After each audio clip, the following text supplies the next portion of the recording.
अस्सलामुअलैकुम, welcome to my YouTube channel. I hope आप ठीक होंगे, सर्दी से बचे होंगे। और friends, I am so sorry कि आज भी मैं लेट ही स्टोरी पोस्ट करूंगी क्योंकि हमारी फैमिली में एक डेथ हो गई थी और जिसकी वजह से मुझे टाइम नहीं मिला। तो मैं इसीलिए कर दूंगी लेकिन थोड़ी लेट ही करूंगी।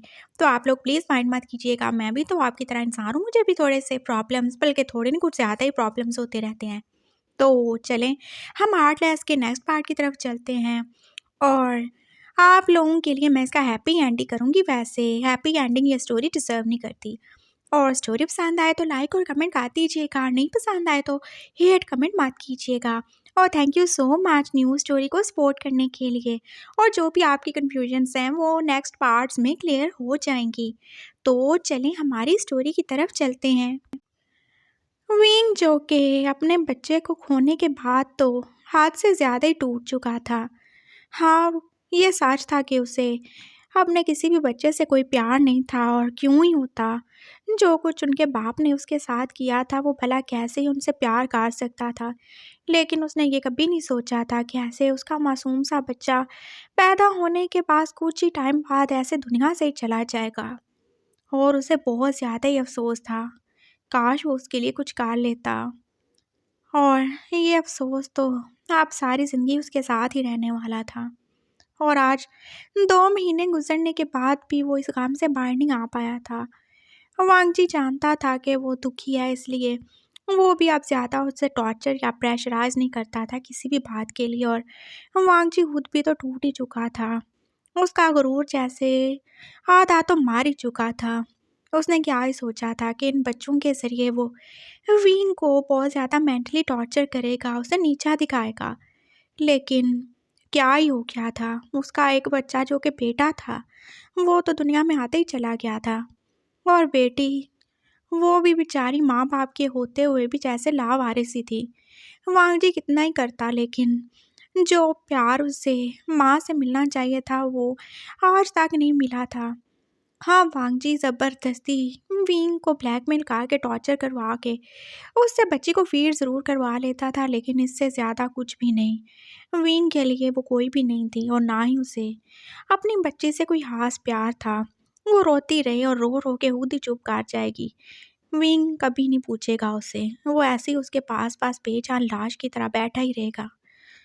और वांगजी के लिए इतना ही बहुत था ना कि वो कम से कम उसकी बेटी को भूखा नहीं मारता। लेकिन ऐसे कब तक ही चलना था, आखिर उस बच्ची का क्या ही कसूर था। मामा जो कि बहुत ज़्यादा परेशान थी और वो वीन को भी क्या ही बोल सकती थी। उसके साथ भी इतना ज़्यादा गलत हुआ था और वो कैसे उसे बोल सकती थी कि सब भूल के एकदम से उनके बेटे और पोती को अपना ही ले, और क्यों ही अपनाए वो, और वो क्यों ही बोलेंगी उसे। लेकिन वो वांगजी को बात साहब समझा रही थी, देखो तुम उसे टाइम दो मामा, मैं उसे टाइम दे रहा हूँ। और देखे मैंने खुद को कितनी हद तक बदल लिया है। मैं उसे मारता नहीं, उसे टॉर्चर नहीं करता, लेकिन आप उसे समझाएं कि वो ऐसे मत करे।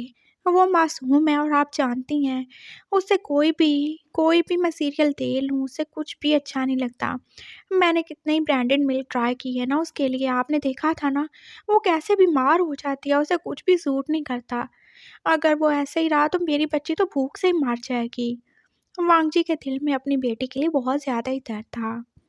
हाँ, लेकिन वो भूखा तो नहीं रखता ना उसे। आपने देखा वो कैसे उसे फीड करवाता है। मैं जब उसको बोलूँ या मैं फिर थोड़ा उसे ब्लैकमेल करूँ, उसकी माँ की तस्वीरें जलाने की धमकी दूँ तो वो तब भी कहीं जाके करता है। नहीं तो उसके पास रोती रोती मर जाएगी लेकिन वो उसे उठाएगा ही नहीं। वो ऐसे ही है। वो तो जैसे एकदम से हार्टलेस ही मान चुका है, उसे तो कोई फीलिंग्स ही नहीं है जैसे। तो ऐसा किसने बनाया? तुमने बनाया उसे ऐसा। वो तुम्हारे साथ रह रह के, तुम्हारा टॉर्चर सह सह के, और जितना भी तुमने उससे मेंटली डिस्टर्ब कर दिया उन सब चीज़ों की वजह से वो ऐसा हो गया है। ये सब तुम्हारा किया धरा है। और आप अपनी औलाद पे बात आई तो तुम्हें कितना दर्द हो रहा है। क्या वो किसी की औलाद नहीं था? बोलो। तुम्हारी वजह से उसकी माँ मार गई, मेरी वजह से नहीं मरी वो। मैंने उनको नहीं बोला था जाके हॉस्पिटल के टॉप फ्लोर से छलांग लगा दें। और प्लीज़ आप बार बार मुझे ब्लेम करना। बंद करें, ऐसे मत किया करें। मुझे तो कभी-कभी शक होता है, क्या आप मेरी माँ भी हैं कि नहीं हैं? या आपने मुझे ऐसे कहीं से उठा लिया था? हाँ, काश उठाया ही होता तो तुम्हें वापस मैं वहाँ फेंक भी आती। पैदा किया है तुम्हें, अपने अंदर रखा है, इसीलिए तुम्हारे लिए दर्द होता है मुझे। वरना तो तुम्हारे जैसे को उठा के लाने से बेहतर था कि मेरी कोई औलाद ही ना होती। मामा अब गुस्से से बोल के उठ के जा चुकी थी और वांगजी जो कि अब अपने ही सर पकड़ के रह गया था। हाँ, अब वो क्या ही करे? जब विंग अपनी बेटी को अपनाने के लिए तैयार नहीं है तो क्या उसको मार डाले या उसका सर फाड़ डाले? और उसने तो यही सोचा था ना कि एक बार उसके बच्चा दुनिया में आ जाएगा तो वो विंग से जान छुड़वा ही लेगा। लेकिन अब विंग तो उसके बच्चे के लिए ज़रूरी हो गया था ना। उसकी बच्ची जो कि माँ के दूध के बिना तो रह ही नहीं सकती थी और कोई भी बाहर का दूध तो उसे अच्छा लगता ही नहीं था। वो कैसे उल्टियाँ ही करने लग जाती और वांजी कैसे ही देख सकता था। और वो उसकी प्यारी बेटी थी और उसके लिए तो जैसे एक फरिश्ता ही थी ना। चाहे विंग उसे कितना ही नाजायज़ बोल बोल के गालियाँ दे, लेकिन वांगजी जानता था कि वो मासूम सी बच्ची उसे कितनी प्यारी लगती थी। और वो चाहे जितनी भी बीमार होती थी, लेकिन वो बहुत ज़्यादा ही स्ट्रॉन्ग थी। वो एकदम हेल्दी सी, बिल्कुल गोलू-मोलू सी थी और वांगजी को वो हद से ज़्यादा ही अच्छी लगती थी, जो कि बिल्कुल फ़िज़ूल में रोती नहीं थी। जब उसे भूख लगती थी, वो तब भी रोती थी और तब भी विंग के दिल में उसके लिए कोई भी तरस, कोई भी रहम नहीं आता था। और अभी वो बस यही सोचे जा रहा था कि उसे फिर से जैसे जिया के रोने की आवाज़ ही आ रही थी। एक तो ये मनहूस कहीं का उसे उठाता भी नहीं है। वो उठ के अपने रूम में चला गया था। विंग जो कि आराम से बस बेड पे बैठा ही हुआ था। हाँ, अब उसके हाथ चैन से नहीं बंधेंगे, लेकिन वो जाएगा भी तो कहाँ ही जाएगा? क्या उसके पास कोई ठिकाना था जहाँ वो चला जाता? तो वो बस वैसे ही बैठा हुआ था और उसने अपने मोबाइल पे बस वही फ़ोटो ऑन कर रखी थी अपने मरे हुए बच्चे की, और वो बस उसे ही देख रहा था। और उसके पास लेटी 2 महीने की जिया तो जैसे रो-रो के पागल ही हुए जा रही थी। "बह रहे हो क्या? सुनाई नहीं दे रहा तुम्हें? वो कब से रो रही है, उसे उठाते क्यों नहीं हो?" "मैं इसे नहीं उठाऊँगा, ये तुम्हारी बेटी है, उठा लो इसे। मेरा सर दर्द कर रहा है इसके रोने से, ले जाओ इसे।" देखो वी, मैं बहुत प्यार से तुमसे बात कर रहा हूँ और मैं तुम्हारा लिहाज़ कर रहा हूँ, तो तुम मेरे सर पे चढ़ के नाचोगे, ये तुम सोचना छोड़ दो। मेरी बच्ची है तो तुम्हारी भी है, तुमने पैदा किया इसे। मैंने इसे पैदा नहीं किया और ना ही मैं करना चाहता था। तुमने ज़बरदस्ती इसको पैदा करवाया, तो अब इसे सँभालो। नहीं सँभालना तो जाके कहीं फेंक आओ या मार डालो जैसे मेरे बच्चे को मार डाला था। उसने बेदर्दी से ही बोला था और वांगजी जो कि अब उसे देख ही रह गया। अगर वो तुम्हारा बच्चा था, तो ये क्या तुम्हारी बच्ची नहीं है? और वो तुम्हारा बच्चा था तो उसका बाप भी मैं ही हूँ और इसका भी मैं हूँ। अगर उससे तुम्हें इतना प्यार है, उसके गम में तुम रोते रहते हो, तो इसके लिए क्यों नहीं? इसके लिए तुम्हें प्यार क्यों नहीं आता? बोलो। वो मर गया इसलिए अब तुम रिग्रेट कर रहे हो क्योंकि तुम उसे मारना चाहते थे ना? और ये ज़िंदा है इसलिए तुम्हें उससे नफ़रत होती है। हाँ, यही बात है। और कुछ सुनना है तुम्हें? मुझे इसकी शक्ल देख के इससे नफ़रत होती है। ये हूबहू तुम्हारे जैसी है। मैं जब-जब इसको देखता हूँ, तो मुझे वही रात याद आती है और वही रात क्या, मुझे हर रात याद आती है। हर बार, हर दिन याद आता है जब तुमने मुझे टॉर्चर किया, जब तुमने मुझे नोचा था। ये देख रहे हो? उसने अपना बाजू आगे करके दिखाया था जहाँ पे हाँ, उस हथकड़ी की वजह से जैसे निशान ही पड़े हुए थे। ये तुम्हारे दिए हुए ज़ख्म हैं। ये तुमने मुझे दिया है जो तुम मुझे जानवरों की तरह बाँध के रखते थे। और ये देखो तुमने क्या किया मेरे साथ। वो आप अपनी शर्ट खोल के उसे दिखा रहा था जहाँ पे पूरी बॉडी पे तो बस वांगजी के बेल्ट के मारने के निशान ही थे और कहाँ-कहाँ उसकी बाइट्स थी, सभी निशान थे और विंग की बॉडी जो कि एकदम जैसे उन सारे निशानात से भर ही चुकी थी। ये देख रहे हो, ये दिया तुमने और तुम क्या सोचते हो इस सब के बाद मैं इसे सीने से लगाऊंगा? बिल्कुल नहीं। तुम मुझे ब्लैकमेल करते हो, मैं मजबूर हूँ। मेरी कमज़ोरी है कि मैं कहीं जा नहीं सकता, मेरा कोई है नहीं, तुम मुझे कहीं जाने नहीं देते। लेकिन इसका मतलब ये नहीं है कि तुम ज़बरदस्ती मेरे दिल में इसके लिए जगह बना लोगे। नहीं बना सकते। और ये ज़ख्म जो सिर्फ़ मेरी बॉडी पे है, इसके अलावा वो ज़ख्म तो तुम देख ही नहीं सकते ना जो तुमने मेरे दिल पे दिए हैं। विंग जैसे आप बोलते-बोलते रोना ही शुरू हो गया था और वांग जी की बच्ची जो कि अब रोते-रोते चुप ही हो गई थी।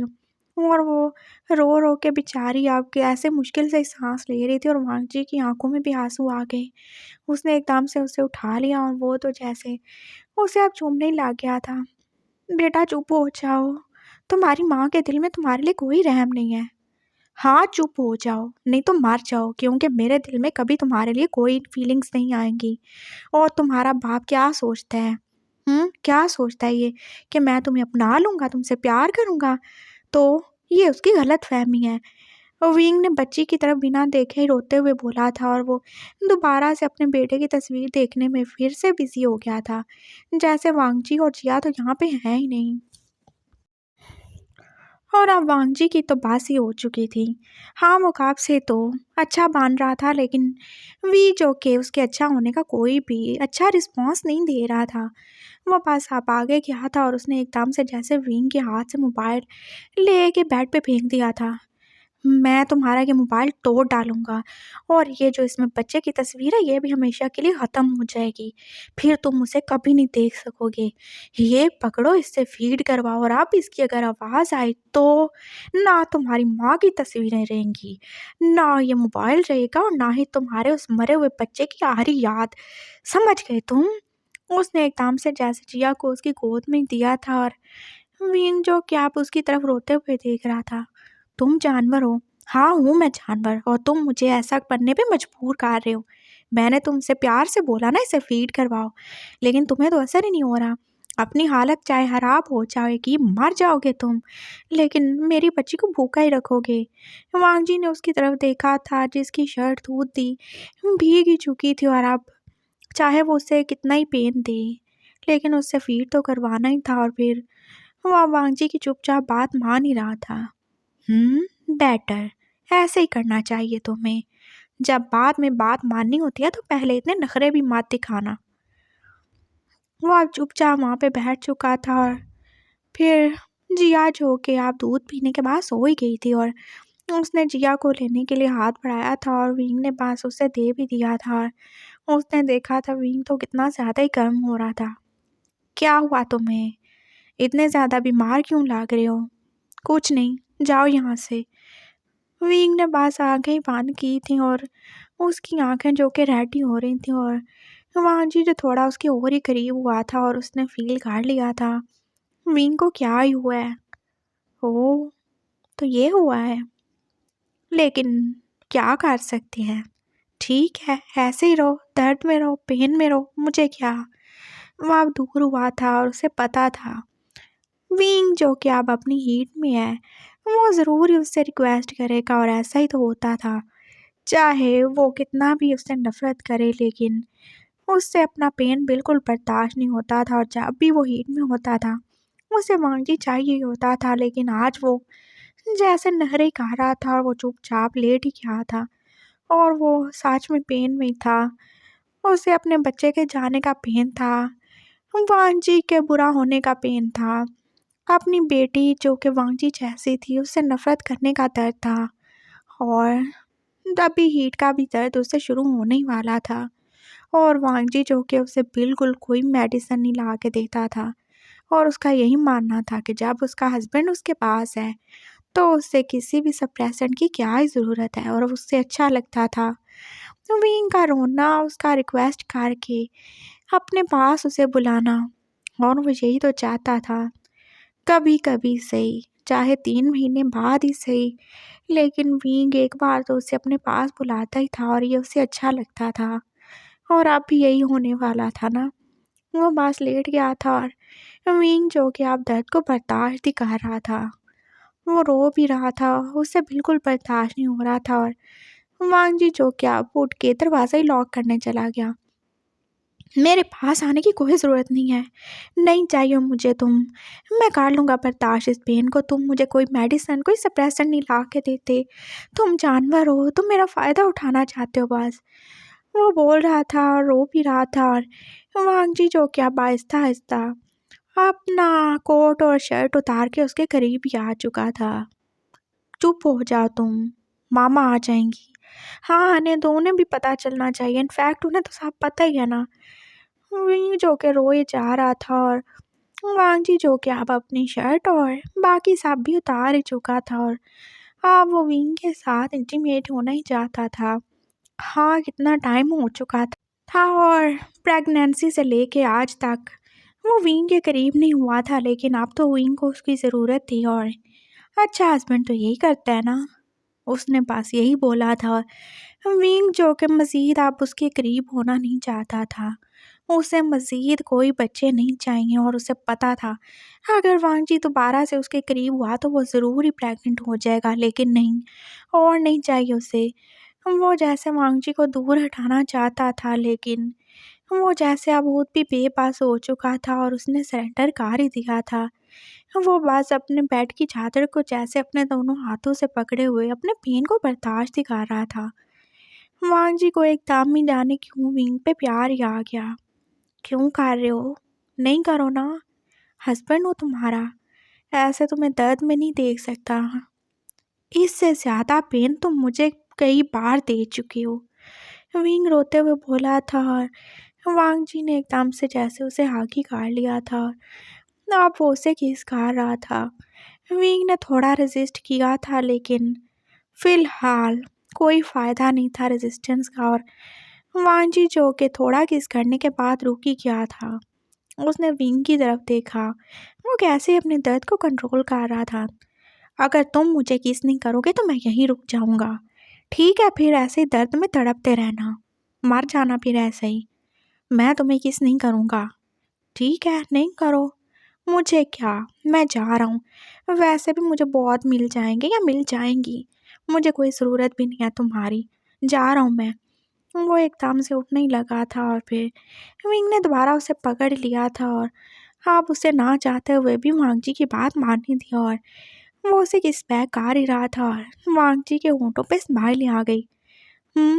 गुड वाइफ, ऐसे किया करो और आप देखना ये डैडी तुम्हें बहुत अच्छे से ही सेटिस्फाई करेंगे, वो बोल रहा था। और अब वो साथ में पास विंग के साथ इंटीमेट भी हो रहा था और विंग जो कि अब चुप भी था, उसे बहुत अजीब लग रहा था। उनकी 2 महीने की बच्ची जो कि बेड पे साथ ही सो रही थी और वो दूसरी साइड पे थे और उसे अजीब सा ही लग रहा था। वो बार बार उसकी तरफ देख रहा था। क्या देख रहे हो तुम? सोई हुई है वो क्या सोचेगी अगर वो उठ गई तो? हाँ, क्या ही सोचेगी वो? क्या ही सोचेगी? यही कि मेरे मम्मी पापा मेरे लिए और भाई या बहन लाने वाले हैं, और क्या सोचेगी? हाँ, ज़ाहिर है, तुम्हारी बेटी है तो तुम्हारी तरह शेमलेस ही होगी। ऑफ कोर्स, और मैं तो प्राउडली कहता हूँ कि मेरे बच्चों को मेरे जैसा ही होना चाहिए, ना कि तुम्हारे जैसा।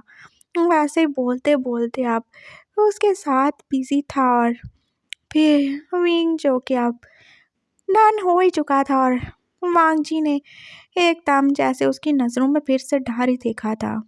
फ़िक्र मत करो, मैं जानता हूँ तुम्हें बच्चे नहीं चाहिए और मुझे भी नहीं चाहिए, बिल्कुल नहीं चाहिए। और जानते हो क्यों? क्योंकि मेरी बच्ची बहुत छोटी है, उसे तुम्हारी ज़रूरत है और मैं ऐसे उसके लिए कोई अज़ाब पैदा नहीं करूँगा। मैं सब समझता हूँ, वांग जी ने बोला था और विंग को जैसे यकीन ही नहीं आया था। और वांग जी जो कि रिलीज़ होने से पहले उसे छोड़ चुका था और वो उससे अलग ही हो चुका था और विंग जो कि हैरानी से उसे देख रहा था। और ये पहली बार था जब वांग जी ने उसे टॉर्चर नहीं किया, उसे मारा नहीं और ना ही है।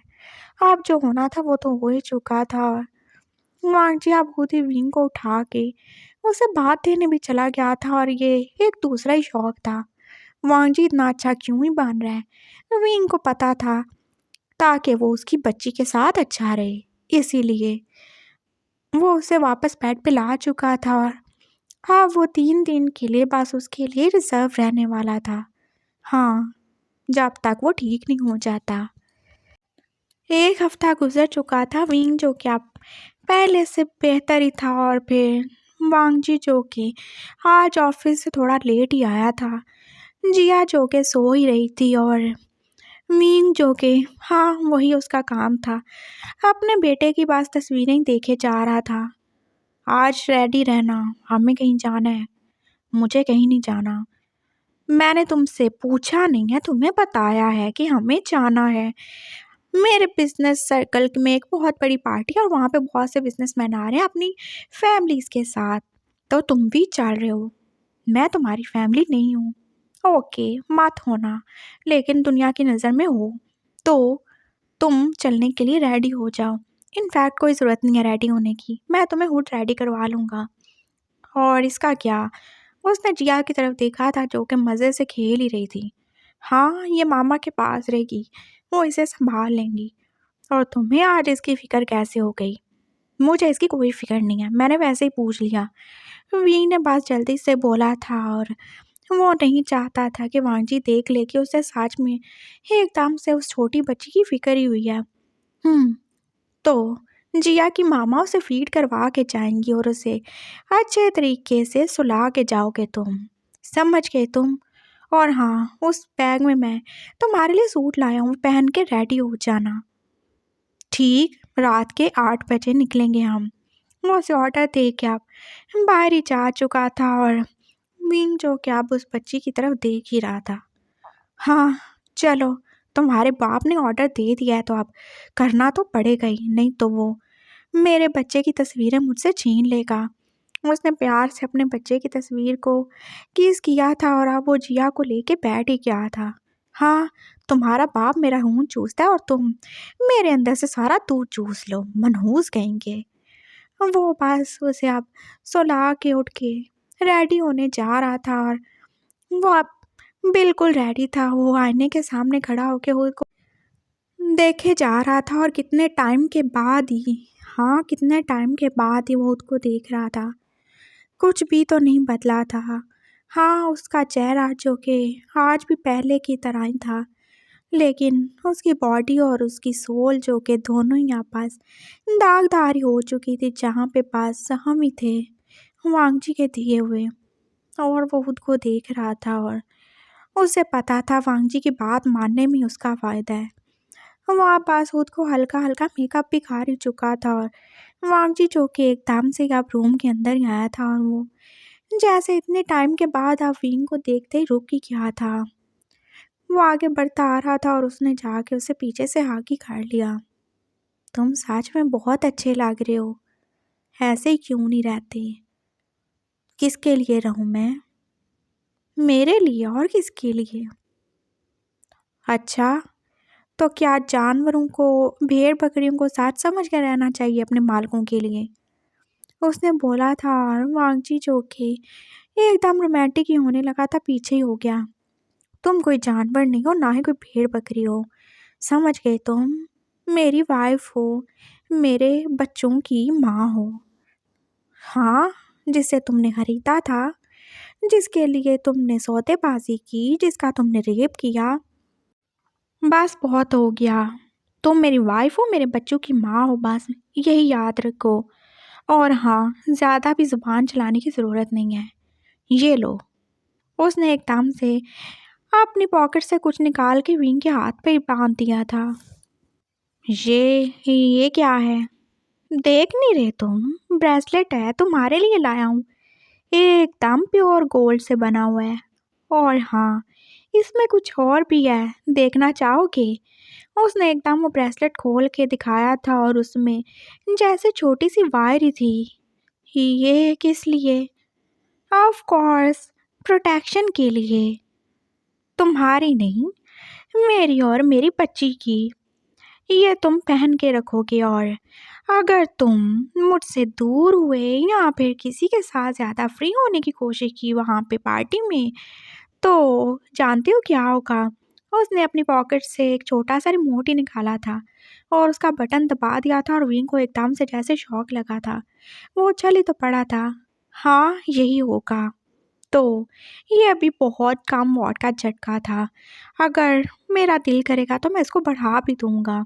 वहाँ पे जाके अच्छे से रहना और अच्छे से बिहेव करना। और मैंने देखा कि तुम अपनी हाथ से बाहर निकल रहे हो तो फिर ये करंट खाने के लिए तुम रेडी रहना। समझ गए तुम? तुम्हें लगता है मैं भाग जाऊंगा? हाँ, मुझे यही लगता है। तुम इतना कुछ काट चुके हो, इतनी बार मरने की कोशिश काट चुके हो, इतनी बार भागने की कोशिश काट चुके हो कि मुझे पक्का पता है तुम अब भी ऐसे ही करोगे। मुझे तुम पे कोई ट्रस्ट नहीं है और मैं नहीं चाहूँगा कि तुम्हारे बिना मेरी बच्ची भूखी मर जाए। चलो, आप चलना है हमें। वो उसे पकड़ के लेके जा रहा था और विंग जो कि अपने हाथ में पकड़े उस ब्रेसलेट को ही देखे जा रहा था। हाँ, सही है, ये भी तो हाथकड़ी थी ना, एक ग्रांटो वाली हाथकड़ी। वो पार्टी में पहुंच चुके थे और वो सब को विंग से इंट्रोड्यूस ही करवा रहा था और सब जो कि विंग से मिलकर बस हेलो हाय कर रहे थे और किसी ने उससे हाथ नहीं मिलाया और ना ही वांग जी ने किसी को मिलाने दिया था। उसने विंग को एक टेबल पे बिठा दिया था जहाँ पे कोई भी नहीं था और वो वहाँ पर खुद अपने बिजनेस पार्टनर से मिलने के लिए चला गया था और विंग जो कि वहाँ पर अकेले बैठा ही हुआ था। वो अपने ब्रेसलेट की तरफ देख रहा था और उसने चोर नज़रों से वांग जी की तरफ देखा। वो भी उसी की तरफ देख रहा था और फिर उसने पॉकेट में हाथ डाला। वो उसे बताना चाहता था कि मेरी नज़रें तुम पे ही हैं, कोई बेवकूफ़ी मत करना।